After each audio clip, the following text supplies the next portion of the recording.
My name is Kevin Jackson. I want to welcome you to Dismantling DEI, production of the Goldwater Institute. DEI has been a topic of a lot of conversations recently, and what we want to do in this particular episode is introduce Victor Riches, the president of the Goldwater Institute, where Victor will talk a little bit about how people are going to perceive DEI now and going forward, and quite frankly, the hidden aspect of DEI, because a lot of people may be under the impression that it's going away. So I'd like to welcome Victor to the program. So Victor, let's talk for a second about sort of the two factions of DEI. There's a faction that says diversity, equity, inclusion is good. Why would anybody push back on that? And then there's the Goldwater take, which is we already have a lot of that, and what we've watched DEI develop into is not what what represents America or what Americans want. What say you? Well, I think you're right, Kevin, on that. On the second point, I think is exactly where Americans are at. And I think that when you look at the results of this last election cycle, I think it was a tremendous denouncement by the American public at this idea that we need to continually make everything about race and equality in a country where most people in the year 2025 have every opportunity available at their fingertips. And one of the big problems with DEI is it wants to continue to propagate this idea that America was founded on racist principles, on unjust principles, when of course we all know that America is the freest country in the world and the greatest opportunity for people of all races today. And frankly, in the year 2025, the idea that we should look at everything through a race-based lens just seems tremendously antiquated. Well, you referenced the new administration. DEI is over, right? Didn't we end it? I mean, isn't that what people are afraid of on the left, is that it's now over? You're watching the screams, the screech of the left that he's dismantling all these programs, which quite frankly, haven't led to much, and we can talk about some of the various issues individually, the money that's gone to these programs by university, where Columbia, for example, I know spent $180 million on DEI and turned out to be less diverse, equitable, or inclusive after the fact. So I think that there's enough laughable examples, but people are under the impression now, I think you would agree, that with the president and the new administration, it's over. But Goldwater is spending a lot of time saying it's not as over as you think.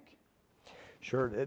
President Trump has issued some great executive orders, and those executive orders have been targeted on really trying to eliminate DEI from the federal workforce and strongly discourage universities from spending money on setting up DEI offices and DEI programs. And those are great executive orders, but the reality is they're also all being challenged in court even as we speak. So none of them have actually taken effect. And just the way the legal process works, we're probably 2 years away from ever knowing if those executive orders are going to take place.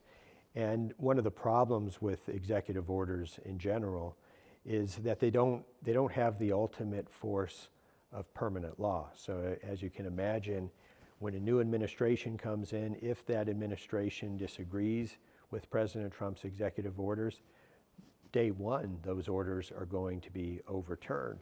But even if they take effect for at least half of the president's term, it's important to remember that they don't address all aspects of DEI. And I'll just give you one very important example. Although they are strongly encouraging universities to defund their DEI offices and those types of programs, they do not address curriculum issues at all. And so even if you remove a DEI office from a university, you have not removed the DEI curriculum materials that still exist frankly in most colleges and in most areas of teaching in those colleges. So with respect to that, I saw a story where some of the students are required to take the DEI classes in order for credit. Is that what you're referring to?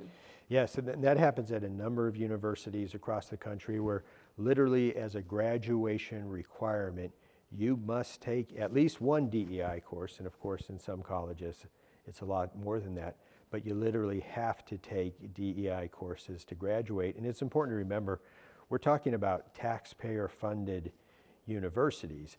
We're not saying that people shouldn't be able, if a student wants to take a DEI class, that's great, they should be able to do that.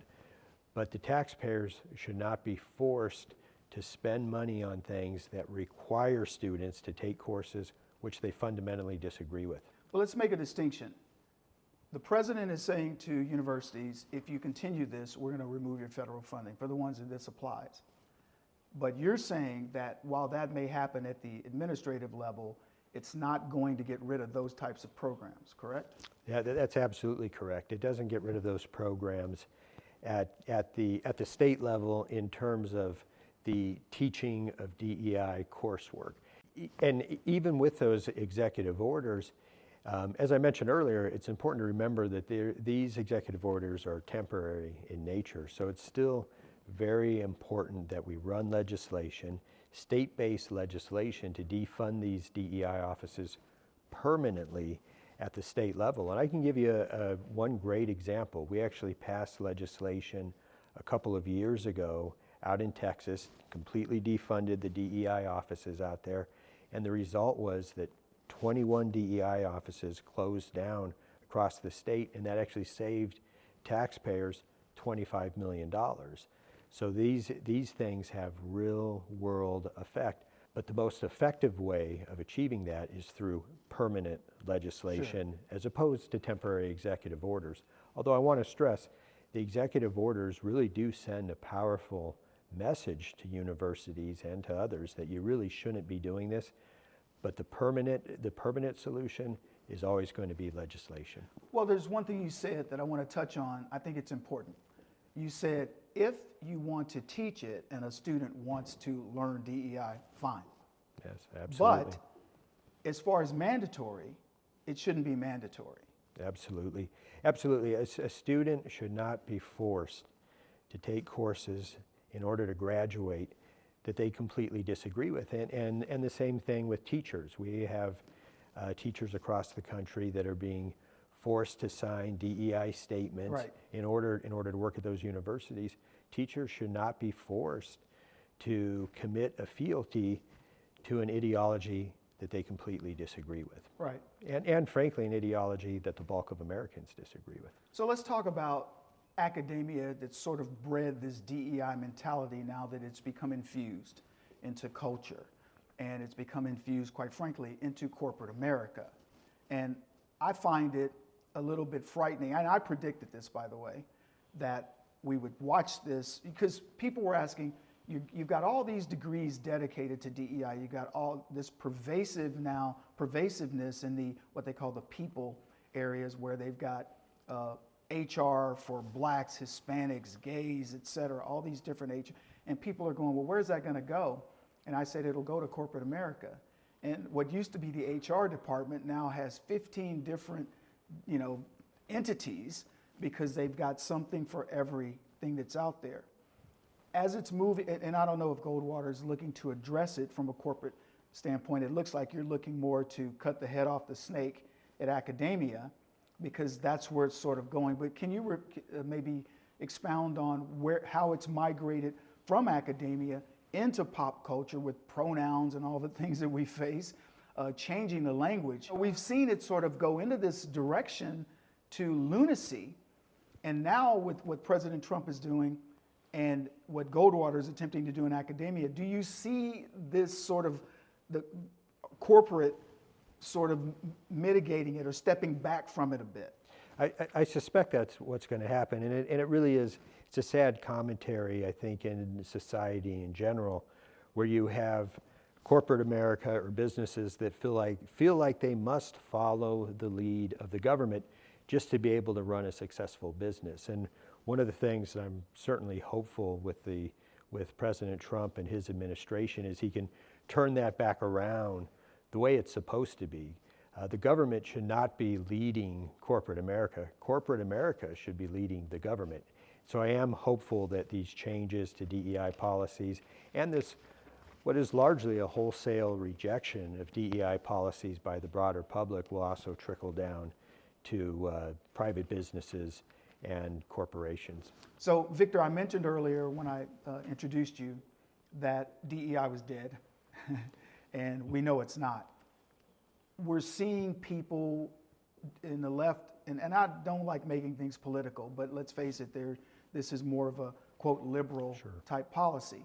And to their benefit, you know, I'll play devil's advocate, they think they're doing the right thing here, even though I can attest personally that they're not, and I think many of us Americans believe the same. This shape-shifting that I've heard this called is going to occur. We've already seen it. The president issued his executive order. There were people inside of the administration already renaming their offices of diversity, equity, and inclusion to something else. I don't believe it's going to go away to the degree that people think. And to the point you made earlier, it's great that the president did what he did because it sent a signal. But the work that Goldwater is doing, and the reason why I'm stressing this is because I think there are a lot of people out there who don't believe, they believe it's gone. The executive order will get rid of it. Over time, it'll diminish. You're hearing things go woke, go broke, all these other things. I believe we're watching it sort of duck down below the firing line, and whether it's renamed or repositioned or whatever. So what are your thoughts about that? And how is Goldwater going to sort of manage that? Sure. Well, I think you're right. And the left has a very long history of renaming things that are unpopular and try to come up with something that sounds better. You know, instead of saying we're going to increase taxes, they say, well, we're doing revenue enhancements. Right. It's the same. It's the lexicon same thing. They play a lot with the lexicon. Absolutely, it's the same thing, but doesn't sound as offensive. So there's no question that they are trying right now, and they're going to continue to try to come up with ways of calling DEI something else. And that's why it's, and I keep going back to this idea of why legislation is so important. You know, at Goldwater, we're working on bills across the country. We're actually running about 40 bills right now across the country, including a constitutional amendment here in Arizona. And we've been very careful to craft them in such a way where it doesn't matter what they call it, whether it's DEI, whether it's, they can call it, you know, language and culture. It doesn't matter. If it's that type of practice, that race-based type of practice, it is simply going to be defunded and not allowed to operate in those states. And so you have to draft the language carefully, but there is definitely a way to beat them even at their own game. Interesting. So I want to make sure we're clear that it's also covering, because a lot of these things started out race related, right? It was a black-white issue or what have you, and of course the screams of racism occur every time somebody says we want to get rid of DEI. But I think it's also gone into the LGBT thing. It's gone into a lot of these other areas, and so I'm guessing that you're dealing with that same type of language as well. Oh, absolutely. It covers the gamut. As we've seen, especially over the last several years, the left is somewhat clever in creating whole new groups that need to be treated differently than everyone else. And so the way we craft our language is to make sure we encompass all of that and also encompass any future ideas that the left may come up with. And for us, the key component is all Americans just need to be treated equally. They should all have equal opportunity, be treated equally under the law. And the left used to believe that, but over the last decade or so, they've come to believe that some Americans should be treated equally under the law and some Americans should get mistreatment under the law. It's funny to me when we talk about DEI, and I've been covering race as an issue for the better part of 2 decades, and having grown up poor and wanting, but never looking at it through the prism of the left. I don't get it. But we hear diversity, right? People will say, well, this company needs to be more diverse. This business needs to be more diverse. This organization needs to be more diverse. It needs to be more equitable. You know, equality, or however they define it. And then, of course, more inclusive of all of the different genders and all these different types. And it's tough to push back on that, especially, being honest, the average white citizen in America is going, I think I have to accept this. Well, you don't. I mean, America's diverse. We've proven that. There is no such thing as equality. I don't care how twins born are not equal. Identical twins are not equal, right? So we can prove these in all kinds of studies, yet we are incessantly talking about it. And I'm so glad you guys decided to tackle it. But I want to know, what was the impetus, from Goldwater's perspective? Well, when we look at some of the issues going on across the country, and one of our big focuses, of course, is at K-12 level and the university levels. And what we've seen is this very nefarious influx of a toxic ideology, and they call it DEI. So as you mentioned, it sounds good, but really it's about tearing down this country. It's about tearing down our system of government, and it's about separating people as much as possible. And we really believe in 2025 and beyond, there's no reason to be trying to separate people out into racial groups or gender groups or anything else. We should all be working together towards a common goal, and that is making the freest possible country. And this ideology of DEI, both at the university level and the K-12 level, preaches the exact opposite of that. They're trying to teach kids from a young age that America is a place of oppression, that countries that actually promote socialist ideologies would actually be a better form of government to apply to our country. It's a toxic ideology, and it's one that would literally ruin the fabric of America. And this is the greatest country in the history of mankind, and it's created more opportunities for more human beings than any other country by a massive margin. And we want to make sure that that continues well into the future. I strongly believe the American public is no longer buying into these leftist ideas, and that the left has gone so far, so over the top with calling everyone, whether it's a racist or a homophobe or some other name, that I think it's lost an impact on most Americans. And the primary reason why that has happened is because it's nonsense and completely untrue. So we're talking about a series that we're doing with some pretty prominent people, and I'm very happy to interview a lot of these folks. They're friends of mine in many cases. What's the series, what do you anticipate the series doing? If you believe that the majority of Americans are waking up, why are we doing it? Because, I mean, are we reinforcing, or is it that we feel like we're going to cover new ground? I hope we're covering new ground. I think we have a great opportunity to cover a lot of new ground, and not just for Americans. I think this is a great opportunity to educate average Americans, but also, and this is equally important, to educate legislators all across the country and policymakers across the country. People forget, everyone thinks about the federal government, but there's literally thousands and thousands of state legislators across the country that have the opportunity to run legislation and pass legislation to roll back these types of toxic ideologies. And I think one of the most powerful things about this podcast would be to educate the American public, but at the same time educate legislators about the reality of these programs and why they should be taking action to stop these things in their individual states. How are we going to measure? Everybody, at the end of the day, Americans are, it's like right now, people are seeing all of these what DOJ is uncovering, things like that, and saying, where are the perp walks? So as far as DEI goes, where are the perp walks? When are we going to see something that Goldwater's doing that you say, aha? So you talked about some of the legislation that's already taken place. You mentioned this in Texas where you saved $25 million. For sure. One of the things I'm looking at is when I don't see the pronouns anymore on people's information to me, or when you pop up the screen that says put in your information and it asks for your preferred pronouns. And I believe the president has made it to where in federal documents you don't list them anymore. I saw where somebody got fired because they still listed their pronouns.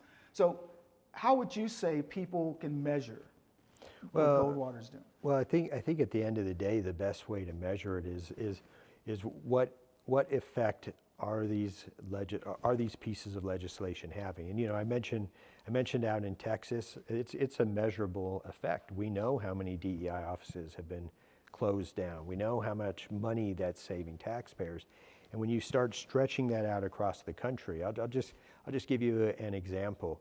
Right now, kids are being forced, if you were to look across the country, kids are being forced in totality to take about 40 million hours of DEI mandated courses.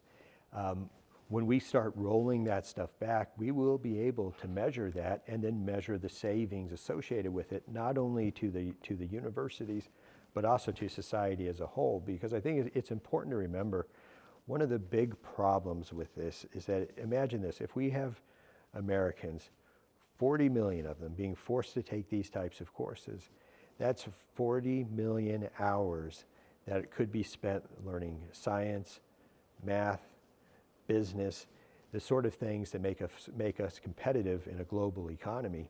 I do believe we're going to be able to measure this. So once we're able to dismantle these programs, I think we're going to be able to measure it, and I think the returns are going to be substantial. So I saw a video yesterday, I believe, and it's a psychological study, and they had women go in to do an interview, and they put scars on their faces and did makeup and showed them the scars. Well, then before they went into the interview, they removed the scars, but they told them that they were just going to touch up the makeup.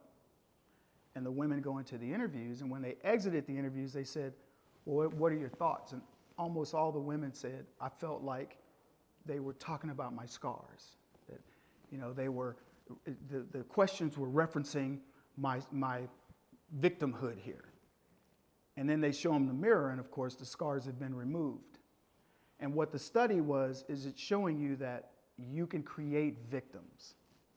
I think that the work you're doing, when you talk about the measurable impact, saving 25 million here, 40 whatever number of million hours of students taking these different classes or what have you, and not having to do that and that money going back into the economy. But touch on a second what your thoughts are. I have my own thoughts growing up.